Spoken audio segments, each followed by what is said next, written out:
is the white American experience? What is the essence that if you remove it, it would no... See the video of that white man who he's like crying because he's like, it's so hard to make it. I'm trying. I'm a disappointment to my wife again, and it's so hard. And then he's like, we should all come together. I don't care whether you're black. I consider myself fortunate to come up how I came up, around the people and the culture I came up around. I was very fortunate to be put in positions to be immersed in the culture at a very young age. I've been around quite a few different cultures. There's no one talking about the crisis that America is in right now. Data centers, water, food regulations, economic. On to the economic, jobs, the infertility rate, prices of everything.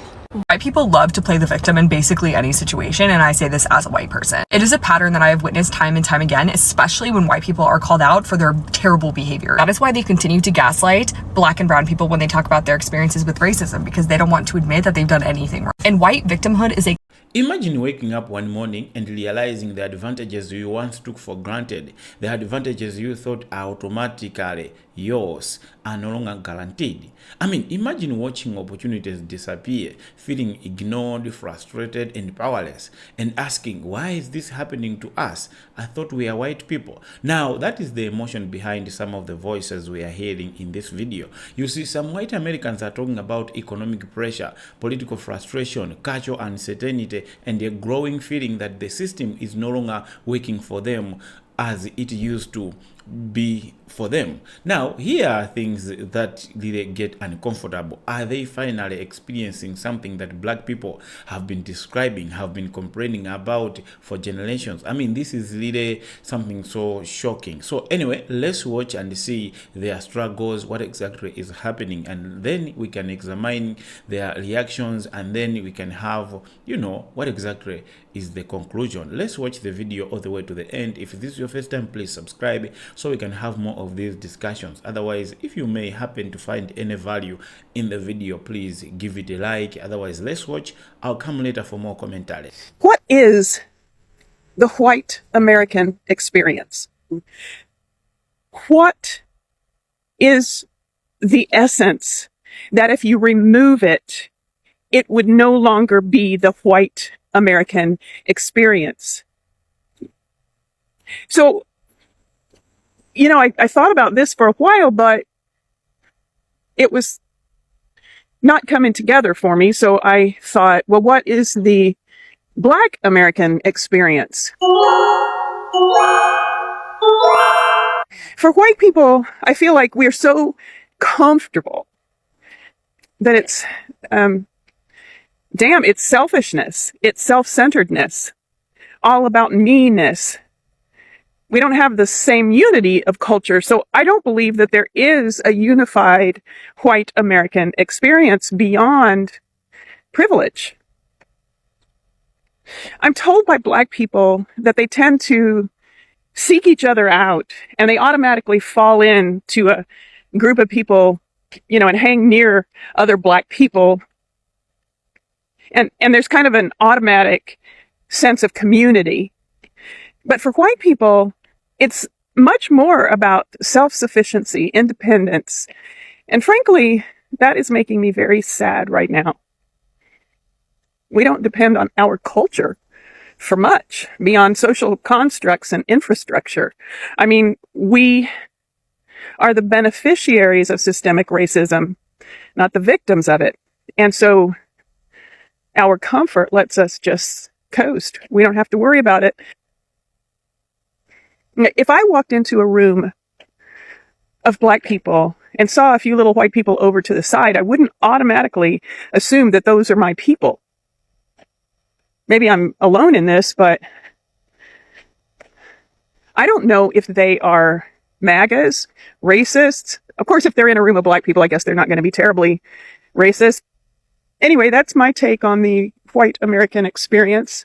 And I'm curious about whether you feel the same way about the white American experience. If you're a white person, give it a minute and think about it, because it's an interesting exercise. I hope you have a great day. Get curious. See the video of that white T man who he's like crying because he's like, it's so hard to make it. I'm trying. I'm a disappointment to my wife again, and it's so hard. And then he's like, we should all come together. I don't care whether you're black, white, we should all come together. Oh, I get it. So now it's switching, and the curses are like coming on you guys, and you guys are experiencing what black Americans, the children of Israel, the real Jews from the same tribe as Jesus Christ, have been experiencing for centuries, right? So you guys were okay. As long as you guys were ahead of us, you guys were fine. You guys lived in perfect YT Jesus heaven on this earth, and everything was fine. And you were above the NIGGAs, right? So when you had your stature and your position, everything was fine. Now that it's switching, right? Because the Most High is propelling the real people, right? Now it's like, oh, let's come together, and you're crying, and it's us. Oh, so now it's us at the bottom versus them at the top, right? But you guys were in cahoots with those at the top because they look like you, right? And they gave, yeah, sure, you might haven't had as much as the people at the top, your people at the top have had, but you've had still tremendously amounts more than black people at the bottom. So now you guys see your reality. It's not what it once was. Your YT card is, it hasn't been accepted. It hasn't, that YT card, it's not working how it used to when you try to swipe it. It's not. You know what I mean? So now it's like, oh, now let's all come together, and we're in this together, and it's us against. No. Mm-mm. You can miss me with that.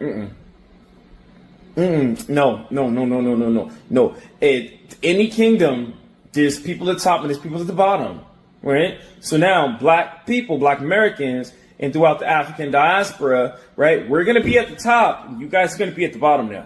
This is how, in case you haven't realized, this is how this works. This is how this works. This is how you guys' kingdom worked. This is how it worked, right? So now it's split. The first y'all, see, y'all say y'all believe in the Bible, but at the end of the day, like, y'all always ignore that scripture. The first shall be last and the last shall be first. White people, weren't you guys at the top? Right? And we've been last. So now God says that the first shall be last and the last shall be first. This isn't the first figures out that the last are going to be first, and now the first want to come together now with the last.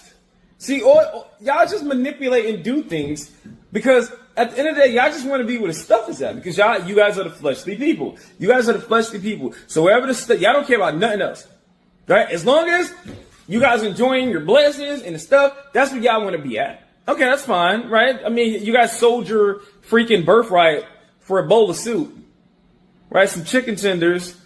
You know what I'm saying? That's what Esau did. That's what the white T man did. He sold his entire birthright for flesh. That scripture is symbolic that they are the fleshly people.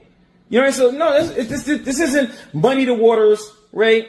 See that you guys are becoming undone. Now it's like, oh snap, now let's get under them. Like, no, y'all keep playing with the Most High like the Most High is stupid, and it's like, buddy, dude, get it together, dude. Get it together. You guys had your turn. What you are best doing is accepting your fate, just accepting your position, and cleaving to the real children of Israel. Right? Like, this dude, literally, he was crying. Like, his white T man was crying his eyes out. Like, oh, yeah, my family, and I'm a disappointment, and this. Find the video, it's online. It's like, nah, you guys are seeing what's happening now, right? Seeing that the devil lied to y'all. He lied to everybody, but he lied to y'all. He made y'all think y'all was something that y'all wasn't by exporting fake white T Jesus all over earth. He did that. I consider myself fortunate to come up how I came up, around the people and the culture I came up around. I was very fortunate to be put in positions to be immersed in the culture at a very young age. I've been around quite a few different cultures, a lot of different races, a lot of different creeds and shit. There's a few things that stands true in all my experience, my 37 years on this earth. I've never seen a group of people more loving, more accepting, more open to others than black people. That's no disrespect to any other race of people out there who may just as be. This is not saying that you aren't. It's just my personal experience. I've never been around a group of people quite like black people. On the flip side of that coin, I've never seen a group of people who are so loving and accepting of others have to be, or have the expectation of being so tolerant of intolerant people. And those intolerant people carry a lot of power that they wield at will. A lot of vitriol behind that power. And black people are just expected to sit there, suck it up, deal with it. Be thankful that you have opportunities in this country. Be thankful that you're in this country, because if you don't like it, we're surely going to tell you to go elsewhere.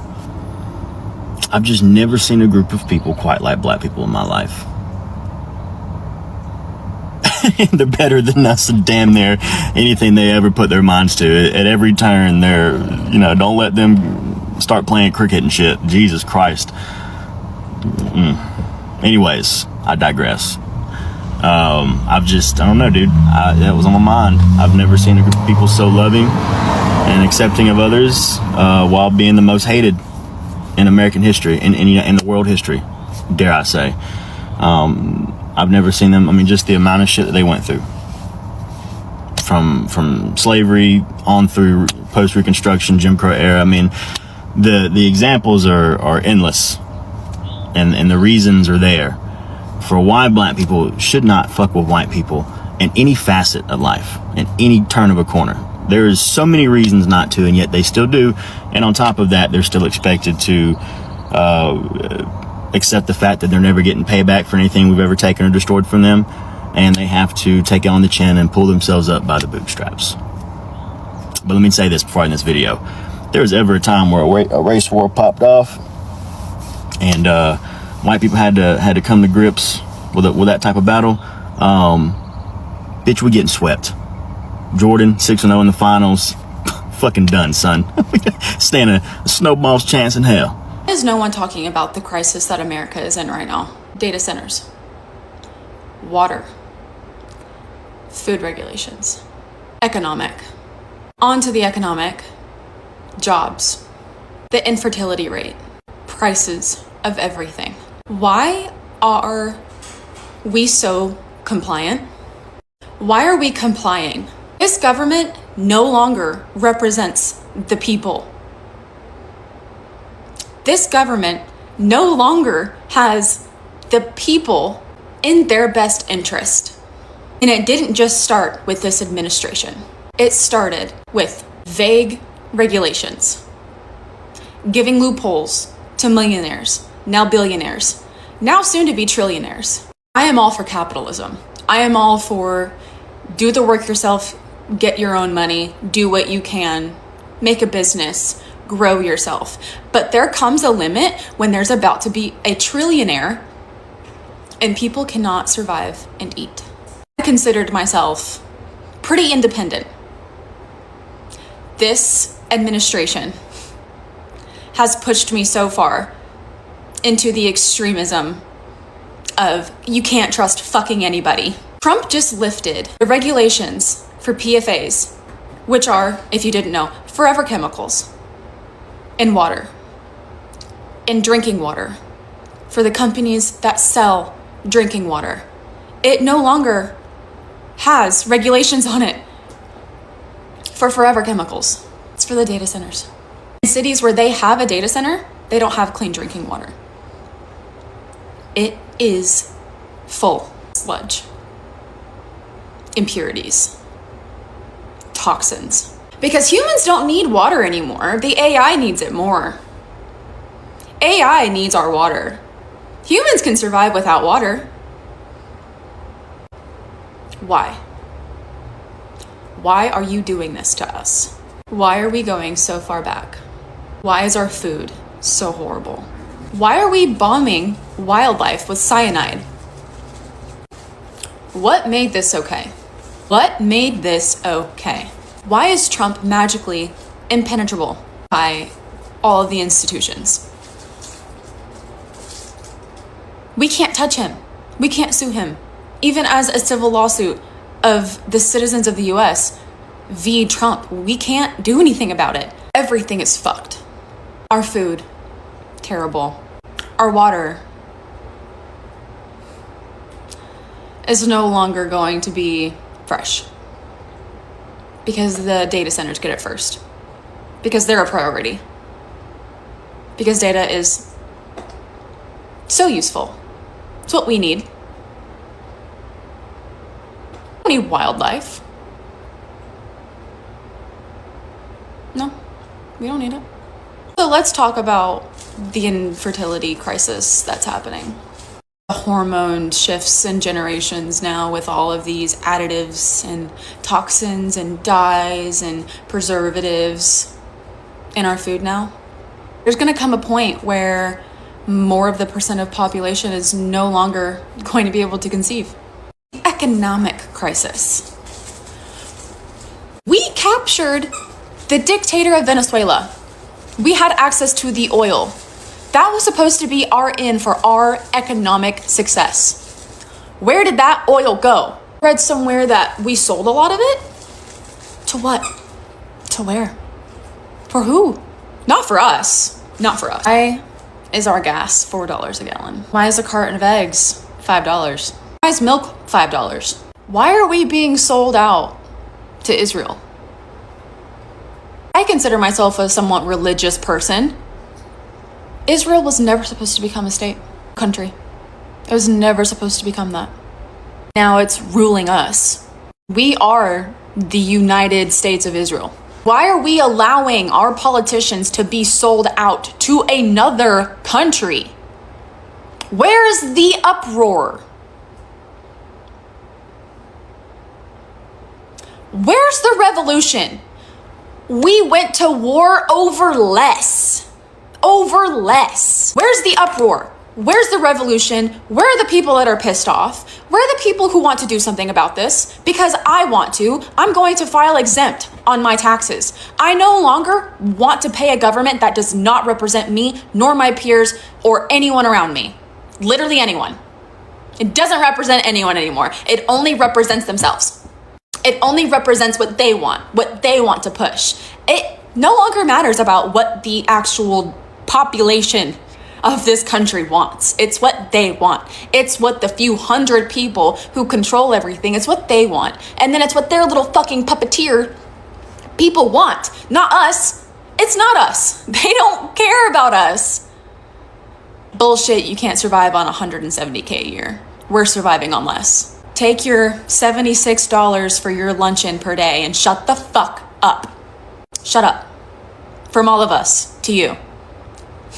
White people love to play the victim in basically any situation, and I say this as a white person. It is a pattern that I have witnessed time and time again, especially when white people are called out for their terrible behavior. That is why they continue to gaslight black and brown people when they talk about their experiences with racism, because they don't want to admit that they've done anything wrong. And white victimhood is a classic tenet of white supremacy, and more specifically, it is a classic behavior that white women will take part in, like white woman tears, because the actual thought of taking responsibility for any of their actions is repulsive to them. And that's why if you want to fully deconstruct and to be a better ally, you have to get over yourself. You have to get over the fact that you've been taught to play the victim your entire life. Because the reality is that in a system that you are quite literally benefiting from, you cannot possibly be the victim in these situations. The people who are truly being victimized by the system are black and brown people who are being paid less, who are being mistreated, who are being victims of hate crimes. So today, think about how you can get over yourself and stop being a victim in order to better support the people around you, which starts with actually listening to their experiences instead of trying to interject your own intentions or your own experience. Welcome back. Now, honestly, after watching and listening to all these voices,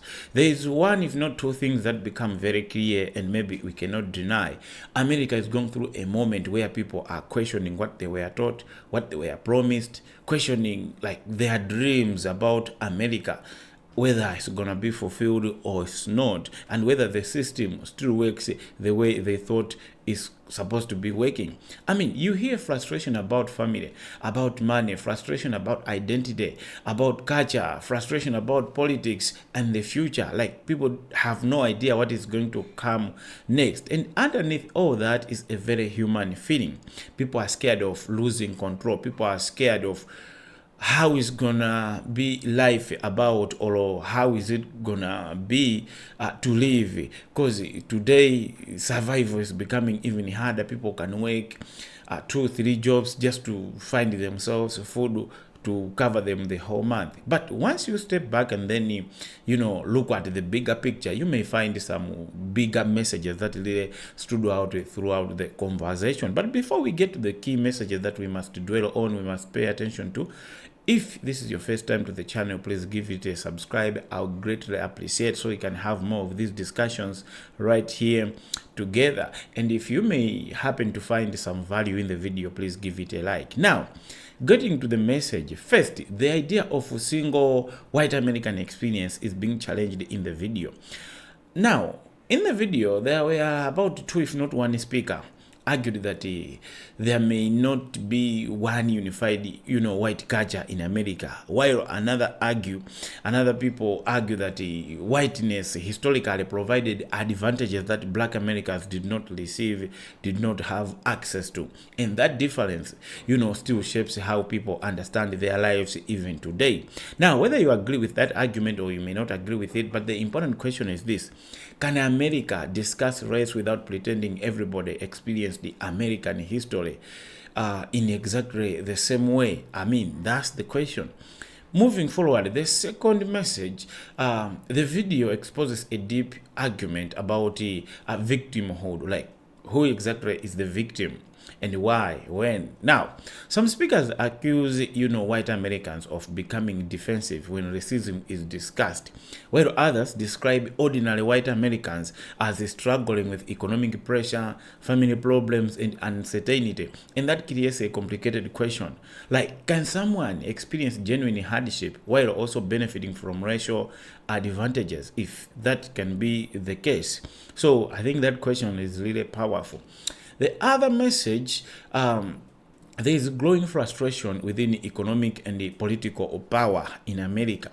Now, the concerns about prices, the concerns about jobs like employment, water, food, technology, billionaires, government regulations, and political influence, they are trying to point toward one broader fear.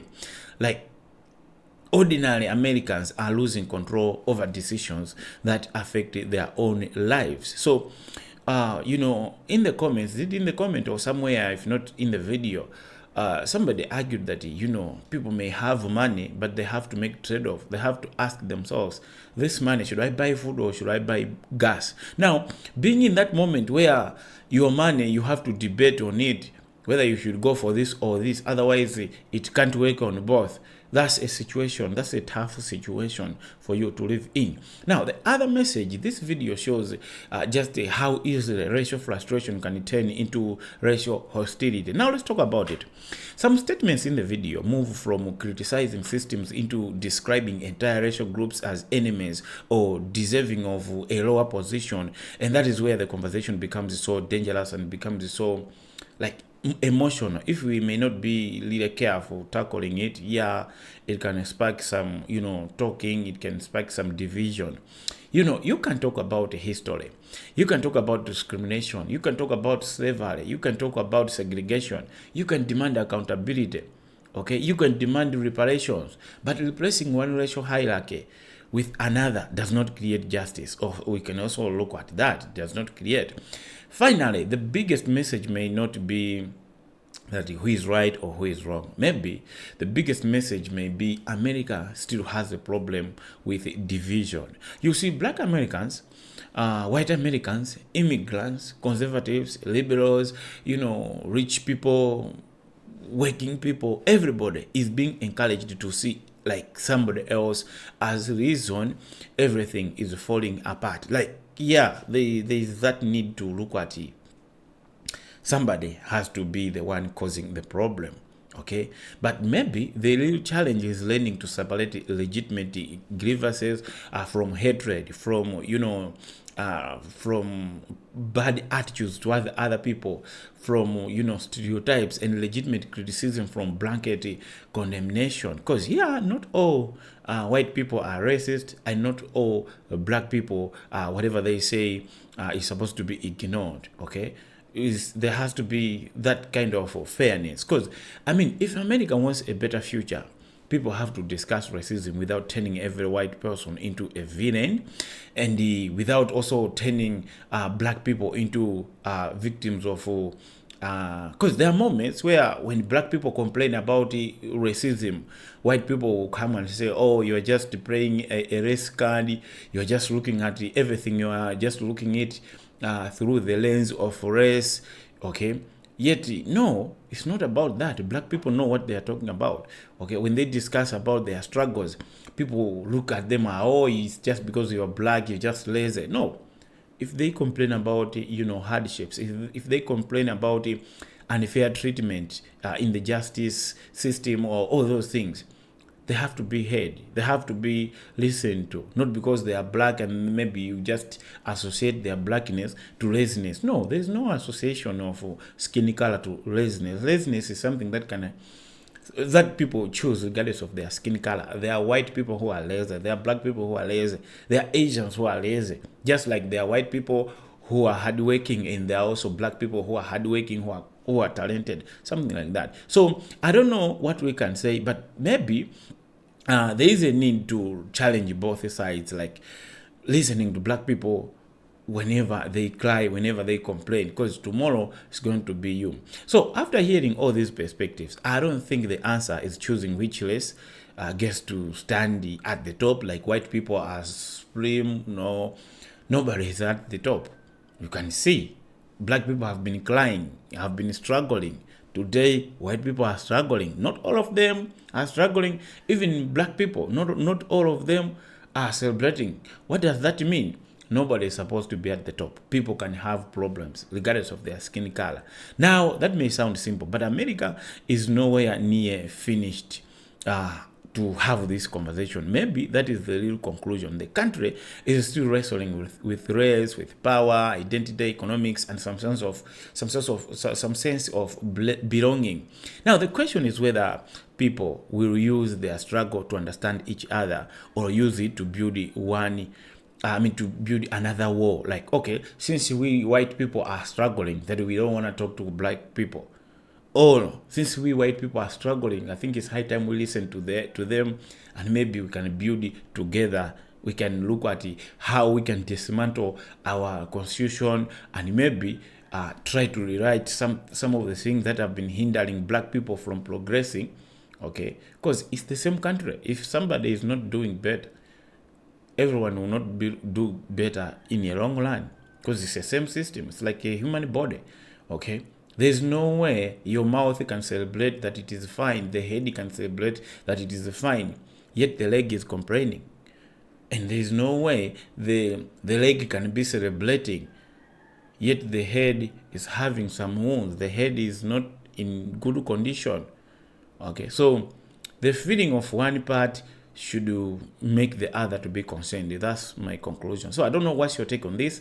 Let's discuss down in the comments below. If this is your first time, please subscribe. If you found some value in the video, please give it a like. Otherwise, see you next time, and I'm proud of you.